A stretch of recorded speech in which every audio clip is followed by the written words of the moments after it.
বলতো লেওড়া, চাল কুমড়ো চালে হলে ধনে পাতা কোথায় হবে? কোথায় লেওড়া? ধনে। তুই কি পাগল লেওড়া? মানে এইসবে কে হাসি লেওড়া? তুই মানে ভাবলি আমি হাসবো লেওড়া? কোনো সেন্স আছে লেওড়া? মানে আমি আর কি লেওড়া, তোর আর কি, চুপ থাক লেওড়া। আচ্ছা বাবা, আর বলবো না। এই চুপ। হ্যাঁ বেবি, বলো কি করছো? আলি উলি উলি বাপ, কি বলছো তুমি? পায়খানা করতে কি বাথরুম করে চলে এসছো? কি রে তুই বারা পাগল হয়ে গেলি নাকি? আরে তুই চুপ থাক না লেওড়া। জানো বেবি, আমি না টাইটানিক দেখছিলাম, এবার দেখতে দেখতে যখন বাসে অ্যাক্সিডেন্টটা হলো না, আমার এত কষ্ট হচ্ছিল কি বল। আরে ওটা বোঝে না, সে বোঝে না, টাইটানিক না। আরে লিউড়ি তুই চুপ থাক না। I love you baby, I love you 3।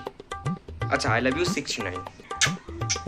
গার্লফ্রেন্ডের সাথে তো ভালো মুখে কথা বলিস, বন্ধুদের সাথে বলতে পারিস না? মুখে নিবি লেওড়া। এই চুপ চুপ চুপ চুপ। হ্যাঁ বেবি বলো। দের বাড়া, আবার চুতি আবার চালু।